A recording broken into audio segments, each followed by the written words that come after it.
یہ دراصل وہ واقعہ ہے کہ جس نے اسلام کی تاریخ میں بہت ہی پیوٹل رول ادا کیا ہے. یعنی آپ سمجھ لیں کہ 1400 سے بڑھ کر تعداد 10,000 ہو گئی ان 2 سالوں کے عرصے کے اندر، جو کہ بظاہر مسلمانوں نے دب کے معاہدہ کیا.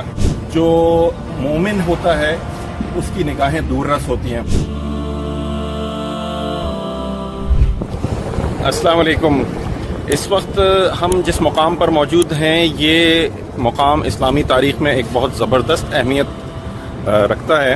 یہ وہ مقام ہے کہ جہاں اللہ کے رسول صلی اللہ علیہ وسلم اپنی ہجرت کے 6 سال جب انہوں نے عمرے کا قصد کیا تو اپنے صحابہ کرام کے ساتھ یہاں تشریف لائے. یہاں تک جب پہنچے تو انہیں اس بات کا جو ہے وہ اطلاع ملی کہ کفار نے ان کے مقابلے کے لیے تیاری کی ہوئی اور یہاں پر ان کو روکا، اور یہیں پر آ کر وہ مشہور معاہدہ ہوا جسے ہم صلح حدیبیہ کے نام سے جانتے ہیں.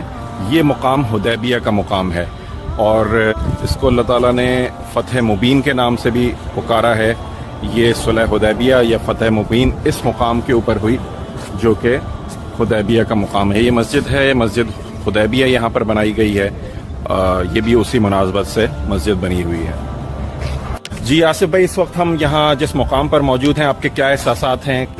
یہ مسجد ہمارے بیک سائڈ پہ آپ دیکھ رہے ہیں، یہ گمان یہی ہے کہ اسی جگہ پر جو ہے وہ بیعت رضوان بھی ہوئی اور اسی جگہ پر صلح حدیبیہ کا واقعہ پیش آیا. جی یہ تقریباً مکہ سے کوئی 23 کلومیٹر کے فاصلے کے اوپر یہ حدیبیہ کا مقام ہے، اور یہ وہ مسجد ہے جو مسجد الحدیبیہ کہلاتی ہے. مسجد الشمیسی ایکچولی اس کا نام ہے. اور اسی کے قریب ایک درخت کے نیچے اللہ کے رسول صلی اللہ علیہ وسلم نے اپنے 1400 جانثاران کے ساتھ بیعت کی تھی حضرت عثمان کو، کہ جب یہ افواہ اڑ گئی تھی کہ حضرت عثمان کو کفار نے شہید کر دیا ہے تو اللہ کے رسول صلی اللہ علیہ وسلم نے کہا تھا کہ ہم حضرت عثمان کا بدلہ لیں گے.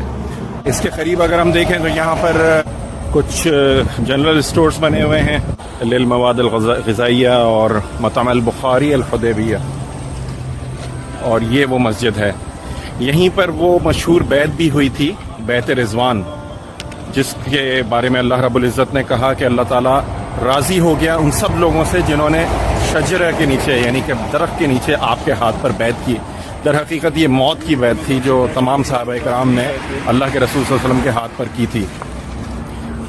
جی اب کشور بھائی، یہ سن 6 ہجری کے اندر نبی پاک صلی اللہ علیہ وسلم یہاں مکہ کے لیے مدینہ سے آ رہے تھے تو راستے میں یہ حدیبیہ کا مقام ہے جہاں وہ رکے اور ایک عظیم الشان بیعت ہوا یہاں پر صلح حدیبیہ کے نام سے، جس پر بظاہر کئی صحابہ کرام نے بھی ناراضگی کا اظہار کیا، لیکن اللہ تعالیٰ نے سورۃ الفتح نازل فرما کر سنا دی مسلمانوں، جو کہ بعد میں ایک بہت بڑا بریک تھرو بھی ثابت ہوئی دعوت کے کاموں میں اور اسلام کے پھیلاؤ میں. مکہ کو کانکر کرنے میں یہ فیکٹ جو ہے وہ بہت امپورٹنٹ ہے. یعنی آگے جو سمجھ لیجیے اسلام کو عزت اور ترقی دینے میں اس واقعے نے بہت بڑا یعنی دروازہ کھول دیا ترقی اور عروج کا. یہ دیکھیں یہ بیعت جو تھی یہ حضرت عثمان کے جو فضائل ہیں اور مناقب جو ہے ان کی طرف بھی اشارہ کرتی ہے کہ جب یہ خبر افواہ پھیل گئی مسلمانوں کے درمیان میں کہ حضرت عثمان رضی اللہ تعالیٰ عنہ کو شہید کر دیا گیا تو نبی مہربان صلی اللہ علیہ وسلم نے صحابہ کرام کو جمع کیا اور کہا کہ ہم قصاص کے لیے بیعت کریں گے. اور قصاص میں نبی مہربان صلی اللہ علیہ وسلم نے اپنے ایک ہاتھ کہا یہ عثمان کا ہاتھ ہے اور میں عثمان کی طرف سے بیعت کرتا ہوں. تو یہ ایک بہت بڑی سعادت ہے جو تاریخ میں کسی دوسرے صحابی کے حصے میں نہیں آئی.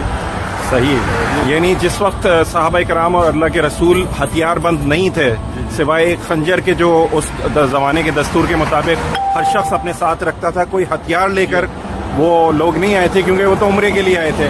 اور جب یہ خبر پھیل گئی کہ حضرت عثمان کو شہید کر دیا گیا ہے، مکہ والوں نے ان کو شہید کر دیا ہے، تو اس کے بعد اللہ کے رسول صلی اللہ علیہ وسلم نے تمام صحابہ کرام کو ایک شجر کے نیچے یعنی کہ درخت کے نیچے بلایا اور ان سے کہا کہ ہم عثمان کا بدلہ لیں گے. یہ بظاہر موت کے ہاتھ پر بیعت تھی، لیکن تمام صحابہ 1400 جتنے جانثاران تھے اللہ کے رسول صلی اللہ علیہ وسلم کے ساتھ سب نے بیعت کی. اللہ رب العزت نے سورہ فتح میں کہا کہ اللہ تعالیٰ راضی ہو گیا ان سب سے. تو بہت بڑی بشارت تمام ان لوگوں کے لیے کہ اللہ تعالیٰ راضی ہو گیا ان لوگوں سے جنہوں نے درخت کے نیچے آپ کے ہاتھ پر بیعت کی.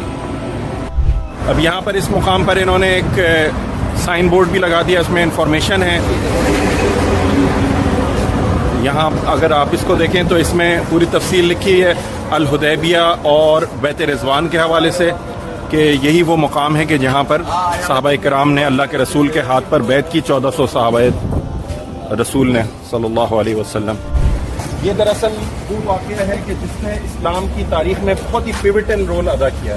یعنی آپ سمجھ لیجیے کہ 6 ہجری کے بعد جب یہاں پر معاہدے کے نتیجے میں امن نصیب ہوا, تو 2 سالوں کے اندر ہی جب 8 ہجری کو فتح مکہ کے لیے اللہ کے رسول صلی اللہ علیہ وسلم آئے ہیں تو 10,000 جانثاران آپ کے ساتھ تھے, اور یہاں اس سفر کے اندر 1400, یعنی آپ سمجھ لیں کہ 1400 سے بڑھ کر تعداد 10,000 ہو گئی ان 2 سالوں کے عرصے کے اندر, جو کہ بظاہر مسلمانوں نے دب کے معاہدہ کیا, لیکن نبی مہربان صلی اللہ علیہ وسلم کی دور رس نگاہوں نے اس چیز کو پہچان لیا تھا کہ اس نتیجے میں ہمیں کیا کیا فوائد ہوں گے, اور اس کے بعد ایک منظم وفود اللہ کے رسول صلی اللہ علیہ وسلم نے پھیلائے پورے عرب کے اندر دعوت دینے کے لیے, یہاں تک کہ سو مچ سو کہ کفار کو خود ہی معاہدے کی کچھ شقیں اس میں سے ختم کرنی پڑی.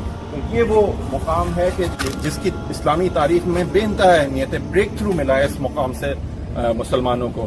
اور اس سے یہ سبق ہمیں ملتا ہے کہ جو مومن ہوتا ہے اس کی نگاہیں دور رس ہوتی ہیں, وہ اپنی حکمت عملی ایک بڑی دور رس حکمت عملی بناتا ہے. اللہ کے رسول صلی اللہ علیہ وسلم کی سنت بھی یہی ہے اور مومنین کی فراست کا تقاضا بھی یہی ہے. جزاک اللہ خیر.